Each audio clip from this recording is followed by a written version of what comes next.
गुणातीतोऽक्षरं ब्रह्म भगवान् पुरुषोत्तमः।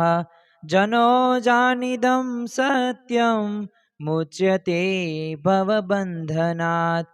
कृपा करो मुझ ऊपरे सुख निधि सहजानंद।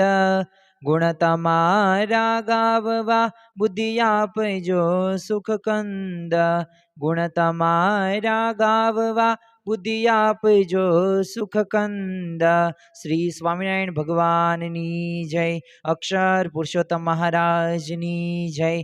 गुणातीतानंद स्वामी महाराजनी जय। प्रमुख स्वामी महाराजनी जय। प्रगट गुरुहरि महंत स्वामी महाराजनी जय। सूरत अक्षरधाम महोत्सवनी जय। सियावर रामचंद्र भगवाननी जय। दरेक दिव्य हरिभक्तों ने विजया एकादशीना जय स्वामीनारायण। दरेक हरिभक्तोना जीवननी अंदर कंईक ने कंईक ए प्रश्नो आवे छे। हवे प्रश्नो तो आवे छे, परंतु ए प्रश्नोने जो समजीने जो ए उपाय करवामां आवे एवो सचोट के जे समजण भर्यो होय तो ए प्रश्ननुं समाधान थई शके छे। घणी बधी वखत आपणा जीवनमां तो प्रश्नो आवे छे, परंतु ए सामेवाळा व्यक्ति कहेता के आपणा कुटुंबना सभ्योना जीवनमां पण प्रश्नो आवे छे, परिवारमां पण प्रश्नो आवे छे अने ए कुटुंब के घर के परिवार के कोई पण आपणा क्षेत्रनी अंदर जे आपणे काम करीए छीए तो त्यां प्रश्ननुं समाधान आपणे सारी रीते समजावीए छीए। परंतु ज्यारे आपणा जीवननी अंदर प्रश्नो आवे ने त्यारे आपणे पोते एमांथी बहार आववा माटेना उपायो आपणी पासे आवता नथी, एटले के आपणे समजी शकता नथी। तो आजना आ विजय एकादशीना प्रवचननी अंदर आपणे विजय एकादशीनो महिमा तो जोयो, परंतु आजे आपणे आ प्रवचननी अंदर एक गुणातीतानंद स्वामीनी एक वातनुं निरूपण करवाना छीए। अने जो आपणामां दरेक प्रकारना कंईक ने कंईक तो दोषो होवाना ज छे। कोईकने काम घणा बधा वर्षोथी पीड़े छे, कोईकना जीवनमां हजी क्रोध ओछो थयो ज नथी, कोईक लोभिया स्वभावना छे, कोईक पाछा एमाय करीने मानी प्रकृतिना छे, एटले के एने मान बहु जोईए। एटले दरेकमां कंईक दोष छे, कंईक कसर पण जोवा मळे छे। नो जोवानुं, नो बोलवानुं, नो सांभळवानुं, नो वांचवानुं ए वचाई जाय छे। साथे साथे आपणा जीवननी अंदर जे आपणामां शुद्धता होवी पड़े ए आहारनी शुद्धि होय, वाणीनो विवेक होय के भगवान संबंधित जे आपणे क्रियाओ करवानी छे एनाथी आपणे विरुद्ध क्रियाओ करता होय तो एवा पण दोषो के कंईक ने कंईक कसर होय छे। क्यारेक आपणा जीवननी अंदर भक्तिनी उणप पण जोवा मळे छे, वैराग्य तो होतो ज नथी अने ज्ञान आपणने क्यारेक गमे छे अने ज्ञान आपणने क्यारेक नथी पण गमतुं। तो आ बधी कसरो छे, आ बधी आपणे भूलो छे अने आ भूलोने सुधारवा माटे एवो कोई उपाय छे तो आजनी आ सभानी अंदर आपणे ए उपाय विशे ज वातो करवाना छीए। जो श्रीजी महाराजे तो वचनामृतनी अंदर कह्युं छे के मारो हरिभक्त जे कहेवाशे ने एने मारे तल मात्र पण कसर रहेवा देवी नथी। जो आम तो कोई पण क्षेत्रनी अंदर कोई पण व्यक्ति रात दिवस मेहनत करीने पोते पूर्णता सुधी पहोंचे छे, आम तो तोय पूर्ण तो पोते थई शकतो ज नथी। एक वैज्ञानिक थई गया जेओए कान उपर संशोधन करेलुं तो 35-40 वर्ष तो एमने कानने हजे तोय पूरेपूरो तो पाछा समजी न शक्या। छेल्ले एमनी अंतिम अवस्थानी अंदर कह्युं के हजी हूँ कानने पूरेपूरी रीते समजी शक्यो नथी। आ केवी भगवाननी अद्भुत रचना कहेवाय। तो जो आ भगवाने आवी रचना बनावी छे आपणा शरीरनी तो आ समाजनी अंदर आ लोकनी अंदर पण ए घणा बधा प्रश्नो आपणने कंदड़ता हशे, परंतु जो आपणे समजी जशुं ने तो सामे वाळाने आपणे समजावવાનો कोई पण आपणे प्रयत्न नहीं करीए ने तो पण चालशे। तो आजना प्रवचननी अंदर ए दोष होय के कसर होय एने टाळवानो आपणे उपायो विશે વાત કરવાના છીએ। મૂળ અનાદિ અક્ષર મૂર્તિ ગુણાતીતાનંદ સ્વામીએ એ વાતો લખી છે અને એમાં બીજા પ્રકરણની 61મી વાતની અંદર તેઓ શું કહે છે તો સૌ પ્રથમ આપણે શ્રવણ કરીએ.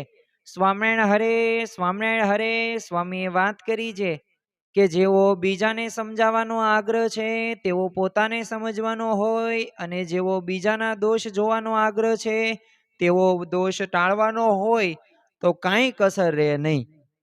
હવે અહીંયા ગુણાતીતાનંદ સ્વામીએ ખાલી મુખ્ય એવા 3 વાક્યો જ લખ્યા છે. જો પ્રથમ તો તેમને શું કહ્યું કે બીજાને સમજાવવાનો જેવો આગ્રહ છે તો એવો પોતાને સમજવાનો આગ્રહ હોય, અને બીજાનો દોષ જોવાનો જેવો આગ્રહ છે ને એવો જ તે આગ્રહ છે ને પોતાનો દોષ ટાળવાનો હોય ને તો કઈ કસર કે કોઈ પણ પ્રકારની ખામી રહે નહીં, કોઈ પણ પ્રકારનો એવો દોષ નો રહે જે આપણામાં હોય, અને બધાય દૂર થઈ જાય. જો અહીંયા ગુણાતીતાનંદ સ્વામીએ ટૂંકી અને સ્પષ્ટ વાતની અંદર આપણને કહી દીધું છે. જો આ વાત ઉપર આપણે થોડીક અંતરદ્રષ્ટિ કરીએ ને તો આપણને ઘણી બધી પ્રેરણા પ્રાપ્ત થાય છે. આમાંથી કોઈકને એ કંઈક તાવ આવી ગયો હોય અને દવા આપી હોય ડોક્ટરે, અને તાવ મટી જાય જો એ દવા પીવે તો, પણ દવાનો મહિમા છે ને બીજાને નકરા કે જ કરે કે જો આ દવા રહીને એ તાવની દવા છે, મને તાવની દવા આપી છે આ ડોક્ટરે, અને પોતે 15 વર્ષથી તો એ ડોક્ટર તરીકે આ એમની ફરજ નિભાવે છે, અને એમના દવાખાનાની અંદર તો ગમે ત્યારે ગળદી જ હોય. માન 2.5 કલાકે વારો આવ્યો, ખાલી 2 મિનિટ મારી ટ્રીટમેન્ટ કરી, મને પૂછ્યું ને તપાસ કરી અને મને જો આ દવા લખી આપી. પાછી દવા સામાન્ય નથી, દવા રહીને મોંઘી છે. અરે 350 રૂપિયાની તો આ દવા આવી છે. હવે આવી રીતે તેમ દવાનો મહિમા કયો, ડોક્ટરનો મહિમા કયો, તો રોગ ટળે કે ન ટળે? રોગ ન ટળે. ઈ દવાનો મહિમા જો સમજ્યા હોય ને, અને એ બધુંય તે વાત સાચી, પણ જ્યાં સુધી તમે ગળા હેઠે ઉતારો નહીં ને ત્યાં સુધી કંઈ પણ ફાયદો તમને થાય નહીં. એ ભલે તમે ડોક્ટરના મહિમાની વાતો કરી, તમે દવાની મહિમાની વાતો કરી, તમે ત્યાં સમય આપ્યો ને 2.5 કલાક બેઠા ને એની ભલે વાતો કરી, પણ કાંઈ કામનું નહીં જ્યાં સુધી ગળા હેઠે દવા ઉતરે નહીં ત્યાં સુધી. એટલે કસર ટાળવા માટે એ આપણે પોતાને સમજાવવા રૂપ આપણે ઔષધ લેવું જ પડશે.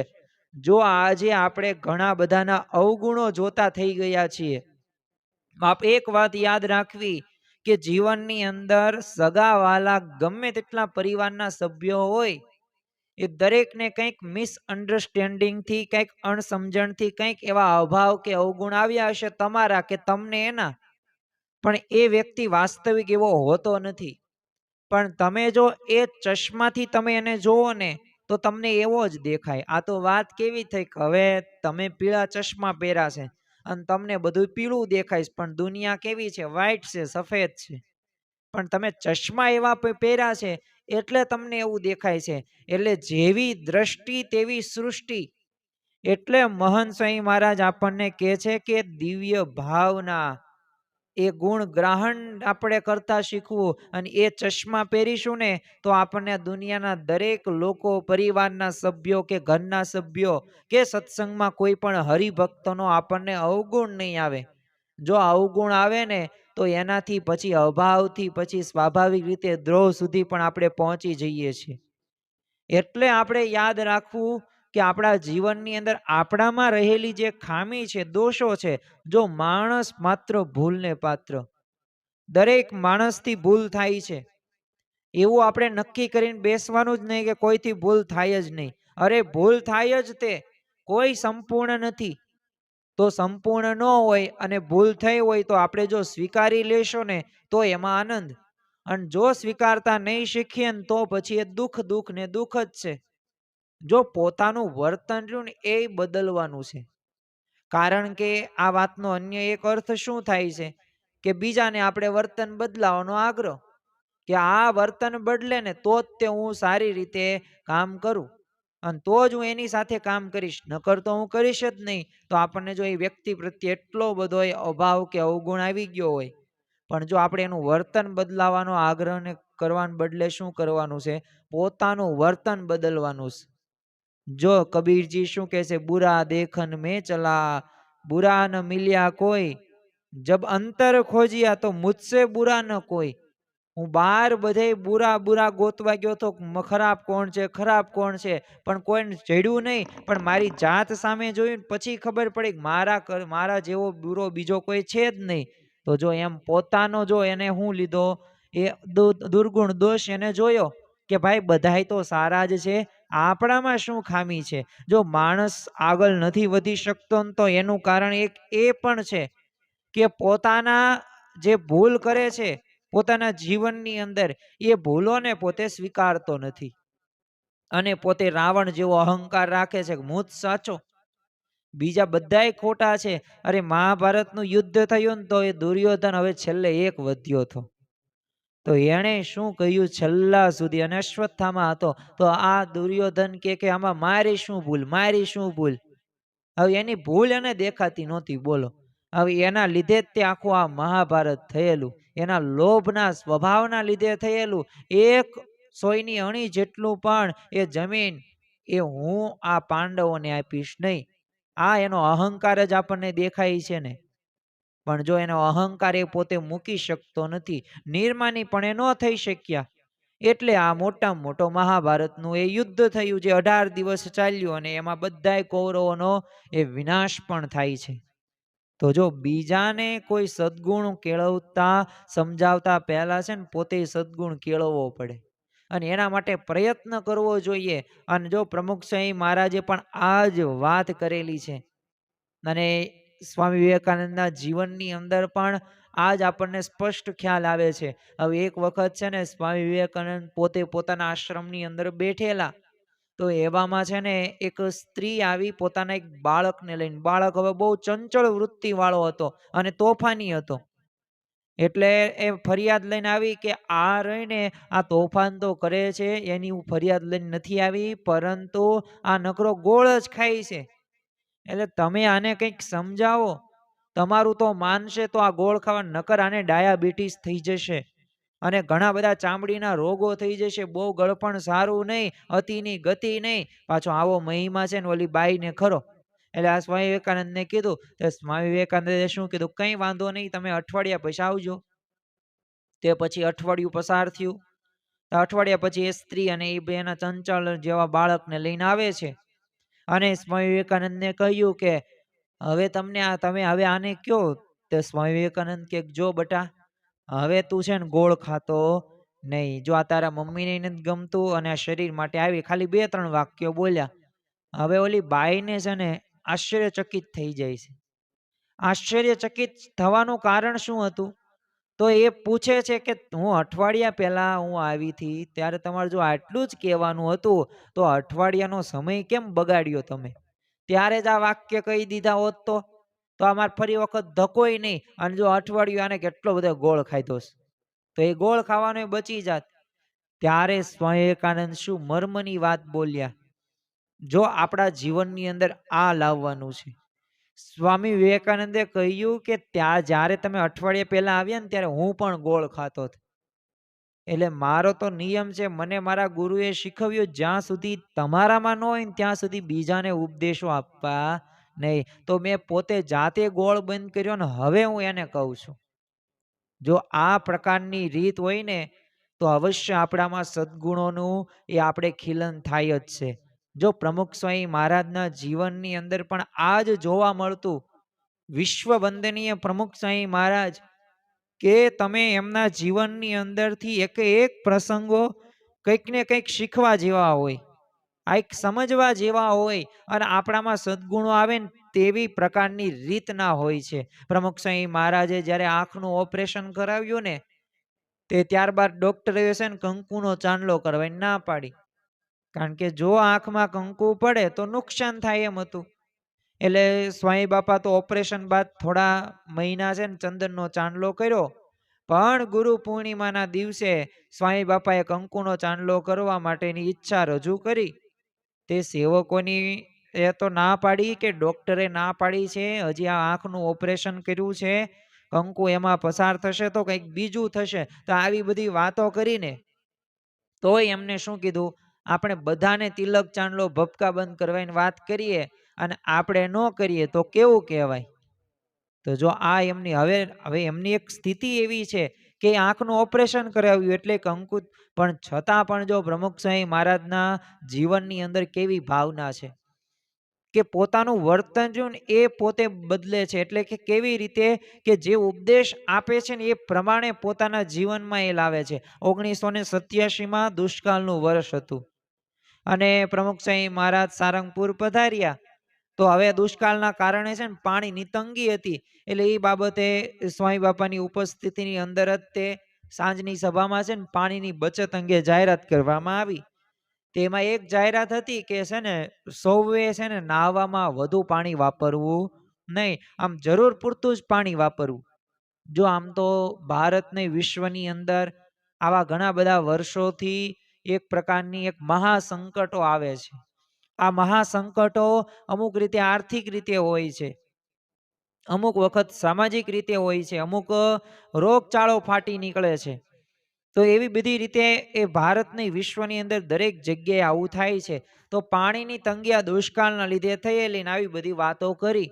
તે બીજા જ દિવસે સવારે છે ને સ્વામી બાપા સ્નાન કરવા પધાર્યા.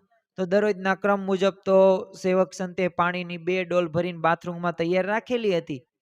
પણ સ્વામી બાપાએ તો 1 ડોલ પાણીથી સ્નાનાદિક ક્રિયા પતાવી દીધી અને બીજી ડોલનું તો પાણી વાપર્યું જ નહીં. એટલે સંતોએ કીધું, બાપા દરરોજ તો તમે 2 ડોલ પાણીથી સ્નાન કરો છો અને બધી ક્રિયાઓ કરો છો, તો આજે કેમ એમ 1 ડોલનો જ કેમ ઉપયોગ કર્યો? ત્યારે સ્વામી બાપાએ કીધું કે કાલે આપણે છે ને જાહેરાત કરાવીને કે પાણી ઓછું વાપરવું જોઈએ, તો પહેલા આપણે તો એ પ્રમાણે કરવું જોઈએ ને. ત્યારે સંતોએ કીધું કે બાપા હવે પાણી લાવી જ દીધું છે તો આજે વાપરી લો, કાલથી 1 જ ડોલ લાવીશું. તે સ્વામી બાપાએ શું કીધું? ના, આ પાણી તમે કપડાં ધોવા માટે વાપરજો. પણ જો પ્રમુખ સ્વામી મહારાજે બીજી ડોલ વાપરી નહીં. હવે આપણે હોય તો હવે કાંઈ વાંધો નહીં, હાલો ને ભાઈ આજ 2 ડોલથી પાણી નાહી લઈએ, કાલ નિયમ પાડશું, કાલ કાલ કાલ કાલ કરીએ, કાલ કોઈ દિવસ ગુજરાતીની આવતી નથી. તો જો એ આપણા જીવનની અંદર આપણે ચરિતાર્થ કરીને બતાવવાનું છે. ખરેખર આ સભાની અંદર આપણે સૌ કોઈ બેઠા છીએ ને તો આ ભાવના સાથે ઊભું થવાનું છે કે આપણે જેમ બીજાને સલાહ દેવી છે ને એવી જ સલાહ આપણા જીવનની અંદર પણ આપણે અપનાવવાની છે. તો જો આ સ્વામી બાપાના જીવનની અંદર આપણને સ્પષ્ટ એક ખ્યાલ આવે કે પોતે વર્તીને બીજાને સમજાવતા. એટલે એમની જો સમજાવટ રહી ને એટલી અસરકારક હતી અને ઘણા બધા એવો પોતે સન્માર્ગે પણ વાળી શકતા હતા અને એમના એક વાક્યથી એ પોતાના જીવનોનું પરિવર્તન પણ થતું હતું. અને અત્યારે વર્તમાન કાળે મહંત સ્વામી મહારાજ પણ એ જ કાર્ય કરી રહ્યા છે. તો આપણા જીવનની અંદર આજની આ એકાદશીની સભાની અંદર આપણે સૌ કોઈએ આ સંકલ્પ સાથે ઊભું થવાનું છે કે આપણને જે બીજાને સમજાવીએ છીએ ને એ આપણે સમજવાનું છે. પ્રથમ આપણે સમજીએ એટલે બીજા તો આપોઆપ એ સમજી જશે. આમ તો મેનેજમેન્ટના છે ને શ્રેષ્ઠ અને એમ અસરકારક પુસ્તકો લખનાર છે ને અમેરિકન એક લેખક છે, શ્રી એમનું સ્ટીફન કોવી એમનું નામ. અને ઘણી બધી વખત આ પુસ્તકોની એ અમુક વાક્યો, શબ્દો, સારાંશો, એ 7 habits of high effectively peoples, હવે એની અંદર ઘણા બધા એ સમજાવેલું છે એમને મુદ્દા. અને પછી એક 8મી ટેવ પણ એમને કરેલી, એટલે કે એક પુસ્તક એમનું એ પણ હતું. તો એની અંદર છે ને લેખક શું કહે છે કે આમ બીજાને જે બદલવાનો અને જે સમજાવવાનો પ્રયત્ન કરવાને બદલે છે ને તમે પોતે જ આમ બદલાઈ જાઓ ને, એટલે કે સમજી જાઓ ને, તો બીજા રહ્યા ને આપમેળે તમને અનુસરશે જ તે. અને જો આપણને સંતોના જીવનની અંદર, સત્પુરુષોના જીવનની અંદર આ સ્પષ્ટ ખ્યાલ આવે છે. એમનું જે વર્તન રહ્યું ને એ જ વાતો કરે છે, એમનો જે વ્યવહાર રહ્યો ને એ જ આપણને કંઈક નવીન શીખવે છે. ઈસ્ટ આફ્રિકાના તે સત્સંગી બંધુ શ્રી કુમારભાઈ પૂંજારા કહે છે કે અમે નવા નવા સત્સંગી હતા ને તો ત્યારે ક્યારેક બહારનું ખાઈ લેતા. તો અમારા સંતોના છે ને વારંવાર એ પોતે એ આવી રીતના બહારનું ખાતા, એટલે અમે એમને ન ખાવાની બધી વાતો કરતા એ બધાય સંતોએ, પણ અમે આગ્રહપૂર્વક એમનો જ કહી શકતા. એટલે સ્વાભાવિક રીતે મારા પત્નીને બહારનું ન ખાવાનો નિયમ લીધો તો એના 6 માસ બાદ અમે અમારા સંતાનોને પણ એ નિયમ લેવા વાત કરી તો એ પણ પોતે માની ગયા. તો જો પ્રથમ તો બધાય ખાતા જ હતા પણ એમના ધર્મપત્નીએ એ નિયમનું પાલન કર્યું. ત્યારબાદ પોતે એ નિયમનું પાલન કર્યું. તો જો ઘરના સભ્યો આપમેળે એ પોતે આમાં ભળી ગયા. તો જો આપણામાં વર્તન હોય ને તો આપણે જ તે વર્તનને અનુલક્ષીને બીજા એ પાછળ ચાલશે. તો આપણે જે સમજીએ છીએ ને તો યાદ રાખવું કે એ બીજાને સમજાવવાની કઈ જરૂર જ નથી. જે વર્તન તેમ કરતા હોઈએ અને જે વર્તન કરવા માંડીએ ને તો બીજા આપોઆપ સમજી જ જશે. એટલે શ્રીજી મહારાજે કીધેલું કે વર્તન વાતો કરશે. અને જો આપણને કેવું છે, બીજાને સમજાવવાનો જ આગ્રહ છે. ઘણી વાર છે ને એવું જોવા મળે છે કે કેટલાક લોકો છે ને બીજાને ઉપદેશ આપી આમ સમજાવવામાં એટલા બધા સુરા હોય ને, પણ જ્યારે આમ પોતાના પગ નીચે રહેલો આવે ને ત્યારે સમજી પોતે શકતા નથી. ઘણું બધું પ્રવચનો કરે, ઘણા બધા સારા શબ્દો ઉદાહરણો આપે, પણ જ્યારે પોતાના જીવનમાં વાત આવે તો પાછા સમજી ન શકે. અર્નેસ્ટ હેમિંગે પોતે અમેરિકાના બહુ પ્રસિદ્ધ લેખક થઈ ગયા. તો 1954માં છે ને એમને એક પુસ્તક માટે નોબેલ પ્રાઇઝ મળેલું અને પુસ્તકનું નામ હતું the old man and the sea. હવે પુસ્તકનો સાર એ જ હતો કે માણસે છે ને ક્યારેય પરાજય સ્વીકારવો ન જોઈએ, હારવું ન જોઈએ. ગમે એવી મુશ્કેલી આવે કે મુસીબત આવે કે પરિસ્થિતિ વિપરીત થાય, પણ એ સહન કરીને હિંમતથી છે ને લડતા રહેવું જોઈએ. હવે પોતાના બધાય તે વ્યાખ્યાન પ્રવચનોની અંદર, એ સ્પીચની અંદર એમને આ બધી છે ને હિંમતપૂર્વક આ પ્રશ્નોનો સામનો કરવાની એમને બોધ આપતા અને શીખ આપતા હતા. પરંતુ પોતાના જીવનની એ મુશ્કેલીમાં હિંમત પોતે ન રાખી શક્યા અને બંદૂકથી આત્મહત્યા એ કરી લીધી.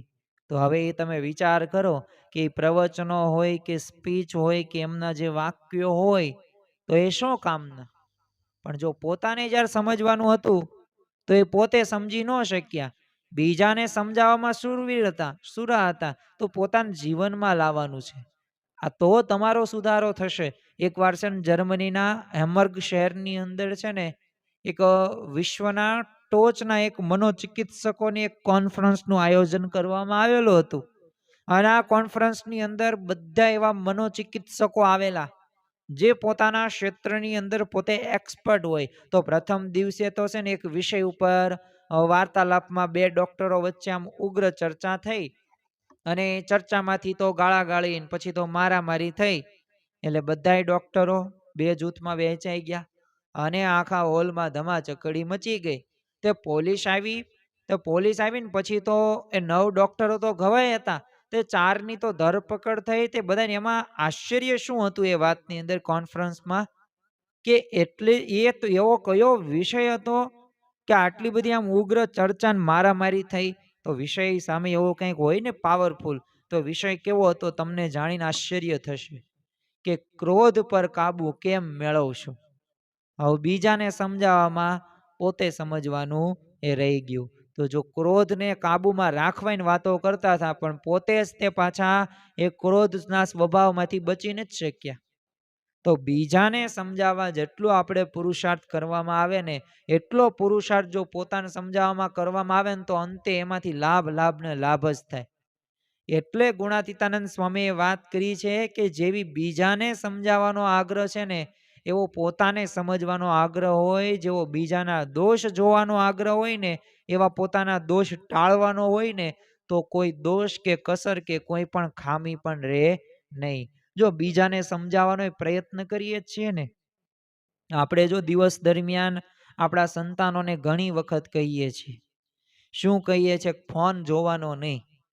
તમે જેટલું તે સ્ક્રીન સામે રહેશો ને એટલી તમારામાં આળસ આવશે. કસરત કરો તો તમે આગળ આવશો અને તો તમારું શરીર સ્ફૂર્તિદાયક રહેશે. આવું આપણે કેટલી બધી વખત કહીએ છીએ. પણ હવે આપણી વાત કરીએ, આપણે કેટલો બધો ફોન જોઈએ છે. આપણે બીજાને ગમે એટલા કહેતા હોય પણ આપણે ફોનમાંથી ઊંચા આવતા નથી, તો પછી સામેવાળો ફોનમાં કઈ રીતે ઘટાડો કરે? નો ઘટાડો કરે, કારણ કે ખ્યાલ છે કે હવે ફોન રહ્યો એ સ્વાભાવિક છે. તમે જેટલો બધો ઘૂમડો છો અમને કહેવાની શું જરૂર છે? જો તમને જ મહિમા એનો હોય તો પછી તમારે મૂકી દેવાય ને ફોન. ઘણા બધા તો માતા પિતા એવા પણ છે, પોતાના જે યુવાન છોકરાઓ હોય જે 20, 22, 25 વર્ષની ઉંમર હોય, હવે પોતે નાના યુવકો છે હજી અને કંઈક વ્યસનો કરે છે પોતે. તો વ્યસનોથી બહાર આવવા માટેના ઘણા બધા માતા પિતા પ્રયત્નો કરતા હોય, પણ એના દીકરાઓ પાસે બાળપણથી ને અંદરથી જ તે એ બધાય વ્યસનો એટલે કે દારૂ હોય, સિગરેટ હોય, માવા મગાવતા હોય. તો એ માતા પિતા પોતાના સંતાનને એ કોઈ વ્યસન મૂકવાની વાત કરે ને તો એટલી બધી અસર ન થાય. તમારે તમારા બાળકને સંસ્કારી બનાવવો છે, પણ તમારામાં તે સંસ્કારનો છાંટો નથી, તો પછી સંસ્કારી કઈ રીતે બની શકે? એ ગુજરાતીમાં એક કહેવત તમે અવારનવાર વારંવાર સાંભળી હશે, કૂવામાં હોય ને તો અવાડામાં આવે. એમ કૂવામાં હોય એટલે શું આપણામાં હોવું જરૂરી છે. જો આજની આ એકાદશીની સભાની અંદર જો આપણે કોઈ વ્યસનો કરતા હોય ને તો વ્યસનો મૂકી દઈએ. આપણે એક એવા વર્તનો કરતા હોય, વાણીનો અવિવેક દાખવતા હોય, ક્રોધ સ્વભાવ હોય, તો આને દૂર કરશું ને તોય આપણા ઘરની અંદર એક સારું એવું વાતાવરણ ક્રિએટ થશે, ઊભું થશે. અને આ વાતાવરણથી એ તમારા બાળકોમાં, સંતાનોમાં એક સારા સંસ્કારો પણ આવશે. એટલે આપણે બીજાને સમજવાનો એ થોડોક પ્રયત્ન પણ કરવાનો છે. હવે આપણે એના વિશે વાત કરીએ. આપણે ફોન વિશે, વ્યસનો વિશે તો વાત કરી, આપણામાં છે તો એને દૂર કરો. દૂર કરશો એટલે તમારું વર્તન રહ્યું એ તમારા સંતાનો જોવાના જ છે અને એ આપોઆપ મૂકી દેશે. જો અહીંયા ગુણાતીતાનંદ સ્વામીએ એક બીજો અર્થ એમ પણ કર્યો છે કે પોતાની વાત હોય કે પોતાનો વિચાર હોય કે પોતાની પરિસ્થિતિ હોય, એ બીજાને છે ને સમજાવી દેવા કરતા છે ને બીજાની વાત કે વિચાર કે પરિસ્થિતિ હોય ને એને સમજવાનો આપણે થોડોક પ્રયત્ન કરવાનો છે. ઘણી બધી વખત એ પ્રયત્ન એ પરિસ્થિતિ કે વિચાર કે વ્યક્તિનો નથી કરતા ને એટલે એ વ્યક્તિ પ્રત્યે આપણને અભાવ ને અવગુણ થાય છે. અને જો એ રીતે વર્તીને પ્રમુખ સ્વામી મહારાજે ઘણા બધાના હૃદયમાં સ્થાન પ્રાપ્ત કર્યું છે. આપણે એમના એક પ્રસંગ જોઈએ અને એક મહંત સ્વામીવાદનો પ્રસંગ જોઈએ, જેથી આપણને ખ્યાલ આવે કે ખરેખર એમના જીવનોની અંદર આ આપણને ચરિતાર્થ થતું જોવા મળે છે. જો જ્યારે સ્વામી બાપા આણંદમાં પધરામણી કરીને છે ને બપોરે 2:30 વાગે ઉતારે પધાર્યા, એટલે સ્વામી બાપા ભોજન માટે વિરાજી ગયા હતા. તે પત્તરમાં તો જમવાનું પીરસાઈ ગયું. તે ત્યાં એક હરિભક્ત આવ્યા અને કીધું મારે જો તમે ઘેર પધરામણી એ પધારો. તે સેવક સંતોએ કીધું કે જો આપને ત્યાં છે ને સ્વામી શ્રી પધરામણી કરીને આવ્યા જ છે, પણ તમે ઘરે નહોતા, એટલે અમે તો તમારું ઘર પાવન કર્યું જ છે પ્રમુખ સ્વામી મહારાજે. તે ઓલા પેલા હરિભક્તે શું કીધું, મને સમય આપેલો એના કરતા બાપાને આવતા મોડું થઈ ગયું, એટલે હું બાપાને શોધવા માટે બહાર નીકળેલો અને એ જ ગાળામાં મારે ત્યાં તમે પધરામણી થઈ ગઈ છે અને મારો લાભ જતો રહ્યો. હું કાંઈ બહાર નહોતો ગયો કામ ધંધે, પણ હવે તમારે મોડું થયું ને હું ગોતવા માટે બહાર આવ્યો હતો, તો એમાં તમે પધરામણી કરીને વહી ગયા. હવે આટલું બોલતા તો એ હરિભક્તને આમ ગળે આમ ડૂમો ભરાય, આમ આંખેથી આંસુ સરી પડ્યા.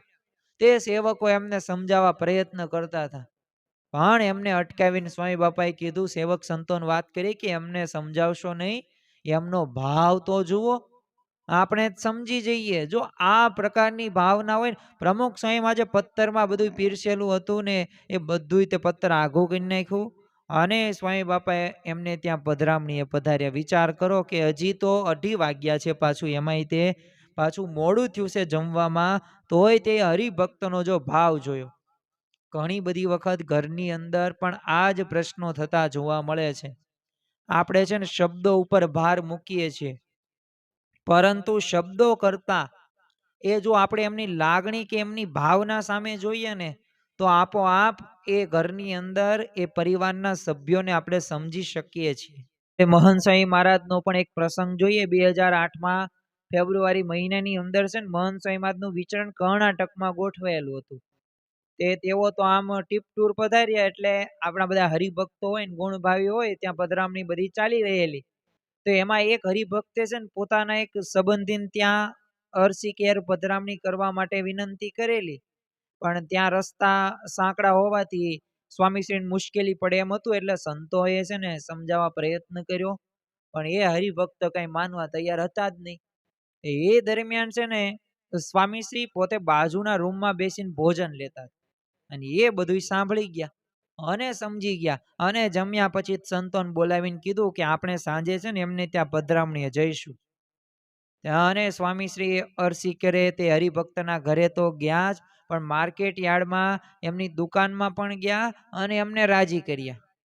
તો જો બીજાને સમજાવી દેવાના આગ્રહ બદલે જો સ્વામીશ્રીએ જેમ બીજાની લાગણી સમજાવવાનો આવો પ્રયત્ન કરવામાં આવે તો જો આપણા ઘર મંદિરની અંદર, ઘર પરિવારની અંદર એ ઘણા બધા ઝઘડાઓ રહ્યા ને અટકી જાય છે.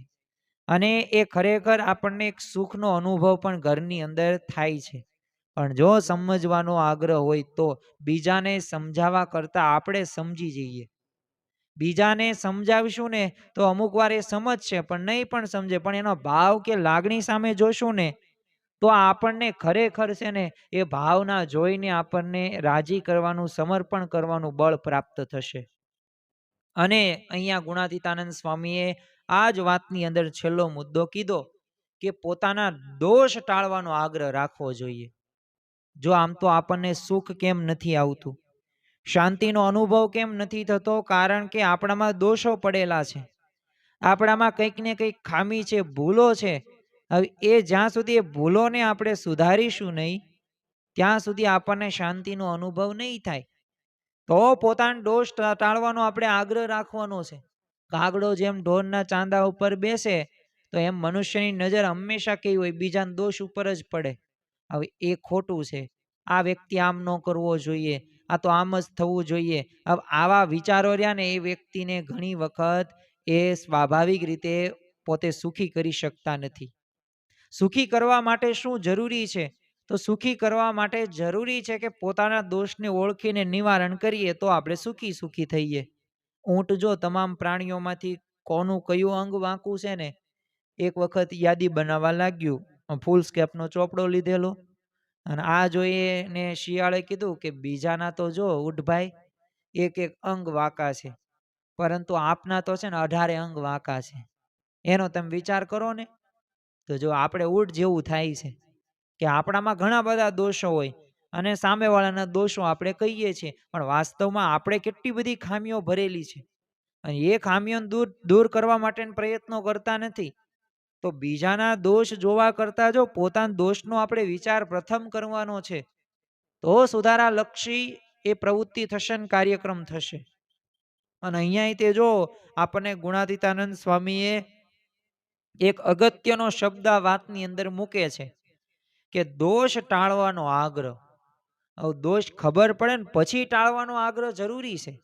અમેરિકામાં તે કોની મેક નામના બેઝબોલના કોચ હતા. હવે આમ નેશનલ લેવલે એમની ટીમ સતત 3 વર્ષ પોતે હારી ગઈ એટલે ખેલાડીઓના દોષ ન લીધો એમને, પણ એમને શું નક્કી કર્યું કે નક્કી છે ને આપણી જ કંઈક ખામી છે, મારી જ કંઈક ખામી છે. જે રીતે મારે ટ્રેનિંગ આપવી જોઈએ ને જે રીતે મારે આમને બધાને શીખવવાનું એમાં કંઈક તો હું ભૂલ કરું છું.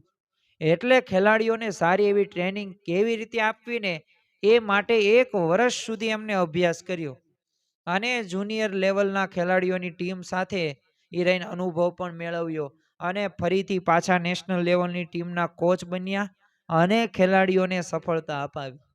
તો જો એ વખતે એમની ટીમે એક વિશ્વની શ્રેષ્ઠ ટીમ તરીકે એ નામના મેળવી તો એનું કારણ શું હતું કે આ કોની મેક નામના એ બેઝબોલના કોચે, જે પોતે મૂળ અમેરિકાના વતની હતા, એમને નક્કી કરી રાખ્યું કે પોતાની જ કંઈક ખામી છે. તો જો પોતાની ખામી એમને નક્કી કર્યું, સ્વીકાર્યું ને તો સુધારાલક્ષી પ્રવૃત્તિ થઈ. તો બીજાના દોષ જોવાને બદલે એ પોતાના દોષ ખામી જોઈને જો એને સુધારવા આપણે પ્રયત્ન કરીશું ને તો આપણે સૌ કોઈએ વિજય પ્રાપ્ત કરવો છે ને આજની એકાદશી છે વિજયા એકાદશી. સૌ કોઈને પ્રગતિ કરવી છે, આગળ વધવું છે ને તો એના માટે જરૂરી છે કે આ રાખવું, પોતાના દોષ ટાળવાના આપણે આગ્રહ રાખવાનો છે. વચનામૃત સારંગપુર 18 ની અંદર શ્રીજી મહારાજ કહે છે કે પોતાનામાં કોઈ સ્વભાવ હોય ને તેને સંતનો સમાગમ કરીને સમજી વિચારીને ટાળે તો સ્વભાવનો નાશ થઈ જાય છે. એટલે કે સ્વભાવ ટાળવાનો થોડો ખટકો પણ રાખવો જોઈએ. કારણ કે ખપ અને મુમુક્ષુતા હોય ને ત્યાં જ સુધારો થાય છે, પણ જ્યાં પછી ગાફલાઈને આળસ હોય ને ત્યાં સુધારો થતો નથી. કરીશું હવે એમાં શું, આજ નહીં આવતીકાલ કરીશું, આવું બધું કે કરે ને આળસના શબ્દો છે, ગાફલાઈના શબ્દો છે. એનાથી કોઈ વ્યક્તિ એ ક્યારેય તે આગળ વધી શકતો નથી. અમદાવાદના તે પાટીદાર દામોદરભાઈ શ્રીજી મહારાજના અનન્ય આશ્રિત હતા. તો એક પ્રસંગે એક સાધુએ છે ને કંઈક અણસમજથી એમને ધોલ મારી દીધી.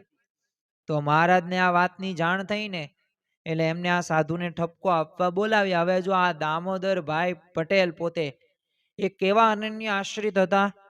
તો એક વખત મહારાજ સભા કરીને અમદાવાદની અંદર બેઠેલા, તો મહારાજને છે ને હવે સ્વાભાવિક રીતે જો શ્રીજી મહારાજ હોય કે કોઈ પણ શ્રી કૃષ્ણ ભગવાન હોય કે રામ ભગવાન હોય, જ્યારે મનુષ્ય દેહ ધારણ કરે એટલે સ્વભાવ તો એટલે સ્વાભાવિક રીતે આપણે જેમ ખાઈએ છીએ પીએ છીએ બધી પ્રક્રિયાઓ એવી જ કરે. કઈ સામાન્ય કઈ એમની કઈ ક્રિયાઓ અલગ ન હોય કે એવો કઈ 20 કે 25 કે 30 ફૂટ ઊંચા કે મોટા ન હોય કે એમની આંખો આપણા કરતા 10 ગણી મોટી ન હોય. એ તો મનુષ્ય જેવું જ તે તન ધારણ કરે છે. એટલે એમને છે ને ગળફો નહીં આવ્યો અને તરત ત્યાં દામોદર શેઠે એ પટેલે પોતે તરત તે પાગ આમ લાવે છે કે આમાં લાભ આપો લ્યો. કેવું કહેવાય, સુગ એમને ન ચડી એટલું પોતે એક દિવ્ય ભાવથી વર્તન કરતા હતા અને સેવાયથી એટલી એ પોતે કરતા હતા. પરંતુ આ સાધુએ અણસમજથી એમને ધોલ મારી દીધી. શ્રીજી મહારાજને ખબર પડી એટલે શ્રીજી મહારાજે તે સાધુને બોલાવે છે, ઠપકો આપવા માટે બોલાવ્યા. પણ આ દામોદરભાઈને ખબર પડી કે આ તો શ્રીજી મહારાજ આમનો ઠપકો આપવા માટે તેમને બોલાવે છે. તરત તે દોડ્યા અને શ્રીજી મહારાજને પ્રાર્થના કરવા લાગ્યા. કોણ પ્રાર્થના કરે છે? એ સંત નહીં, આ દામોદરભાઈ પટેલ કે મહારાજ આ સંતો તો અમારા મા બાપ છે ને, છોકરા ભૂલ કરે ને તો મા બાપ કોક દી મારે પણ ખરા. અને તમે જો આ સંતને ઠપકો દેશો તો અમારા દોષો કોણ બતાવશે અને કેવી રીતે અમારા ટળશે દોષ? એટલે તમે એમને ઠપકો ન આપો, એ બરાબર જ કરેલું છે. જો આ દામોદરભાઈને આવી સમજણ હતી તો આ સમજણથી મહારાજ એમના ઉપર ખૂબ ત્યારે રાજી થયેલા. તો જો આવી સમજણ આપણામાં આવી જાય ને તો કોઈ પ્રશ્ન થાય નહીં. એ દોષ ટાળવાનો આગ્રહ આવો રાખવાનો છે. તો જો આ બધાય તે હરિભક્તોએ કરેલું છે અને જે હરિભક્તે જે મુમુક્ષુ જીવે આ પ્રમાણે વર્તન કરેલું છે ને એવો પોતે આગળ વધી શક્યા છે. આપણે એક જ વિચાર કરવાનો છે કે આપણે મંદિરની અંદર આવીએ, આપણે કથા વાર્તા સાંભળીએ તો પ્રમુખ સાહેબ મહારાજ કહેતા કે છે ને આ હોસ્પિટલ છે, આ હોસ્પિટલની અંદર આપણે બધા દર્દી જ છીએ. દર્દી કયા? જન્મ મરણનો રોગ લાગુ પડ્યો છે, જે આપણે સ્વભાવમાંથી બહાર આવ્યા નથી, વિષયોમાંથી બહાર આવવા માટે પ્રયત્નો કરી રહ્યા છે. પંચ વિષય પ્રત્યેની જે આસક્તિ એમાં અનાસક્ત થવા માટે આવ્યા છીએ. શુદ્ધ મુમુક્ષુ થઈને બ્રહ્મરૂપ થઈને આપણે પરબ્રહ્મની ભક્તિ કરવી છે. એટલે કે આપણે બ્રહ્મરૂપ થવાનું છે, અક્ષરરૂપ થવાનું છે અને પુરુષોત્તમની એ ભક્તિ કરવાની છે. તો આપણે બધાય દર્દીઓ છીએ. તો બધાયમાં કંઈક કામ ક્રોધ લોભ મોહ મત્સ માયા તૃષ્ણા અહંકાર હોવાના. પણ જેમ આપણે હોસ્પિટલમાં એડમિટ કર્યા છે આપણને, તો હવે આપણે એ હોસ્પિટલમાં ઘણા બધા લોકો હોય, બધા દર્દી જ છે. તો આપણે બધી જગ્યાએ જોવા જતા નથી. ભાઈ તમે કેટલા દિવસથી એડમિટ છો? તમને સારું થઈ જશે હો, આપણે ખબર કાઢવા જઈએ, ખરખરો કંઈ કરીએ ન કરીએ, આપણે આપણું જોઈએ ને કે જેમ બને એમ મારે અહીંયા સાજું થઈ જવું છે અને હવે દવાખાનું બસ મૂકીને વહી જવું છે. તો બસ એવી જ રીતે આપણે જ્યારે સત્સંગની અંદર આવીએ, આપણે સભાની અંદર બેઠા હોય કે આપણે જ્યારે કથા વાર્તા સાંભળતા હોય ત્યારે એક વાત યાદ રાખવાની, બધાય દર્દીઓ છે પણ આપણે કઈ રીતે આપણું જલ્દી સારું થાય આ વિચાર સાથે આપણે આ સત્સંગમાં જોડાવાનું છે. તો ક્યારેક ભૂલ કોઈક દેખાડે ને તો સુધરાય, બાકી એ હરિભક્તોનો અવગુણ આવે. જો ભૂલ માણસ દેખાડે ને એ આપણા હિતેચ્છુ હોય ને એ જ ભૂલ દેખાડે અને એ ભૂલથી સુધારી શકાય. યોગી બાપા તો કહેતા ને કે ગુરુ કોઈક મારી ભૂલ દેખાડે ને તો મને ગમે. સામે શું બધા યુવકોને કે કેમ ગુરુ એમ કેમ યોગી બાપા એમ કહો? ત્યારે યોગી બાપા કહેતા કે ગુરુ એનાથી તો સુધરાય. તો એમ કોઈક આપણી કસર કે ભૂલ દેખાડે, દોષ દેખાડે ને તો સુધરી શકાય અને આપણે ભવિષ્યમાં સારું એવી પ્રગતિ લૌકિક રીતે કરી શકીએ ને આધ્યાત્મિક રીતે પણ આગળ વધી શકીએ છીએ. તો ખાસ આપણા જીવનની અંદર આ મુદ્દાને આપણે આત્મસાત કરવાનો છે. તો બીજાના દોષ જોવાને બદલે પોતે પોતાના દોષ ટાળવા માટે ખટકો રાખીને આપણે પુરુષાર્થ કરવાનો છે. તો કસર ટળશે. તો જો આપણને એવા ભગવાનને સંતની પ્રાપ્તિ થઈ છે અને આ ગુણાતીતાનંદ સ્વામી આ વાતની અંદર જે કીધું છે, જો આ વાતને આપણે ખરા અર્થની અંદર ચરિતાર્થ કરીએ ને કે કોઈ પણ પ્રકારનો દોષ કે કસર કે ખામી કે ભૂલ એ અપૂર્ણતા આપણા જીવનમાં રહે નહીં. તો આજના દિવસે મહારાજ સ્વામીના ચરણોમાં પ્રાર્થના કરીએ કે આ જે ગુણાતીતાનંદ સ્વામીની વાત પ્રમાણે આપણે પોતે સમજીને આપણા દોષ ટાળીને એ પ્રગટ ગુરુ હરિ મહંત સ્વામી મહારાજને આપણે રાજી કરી શકીએ એવી બળ બુદ્ધિ અને શક્તિ આપે. શ્રી સ્વામિનારાયણ ભગવાનની જય.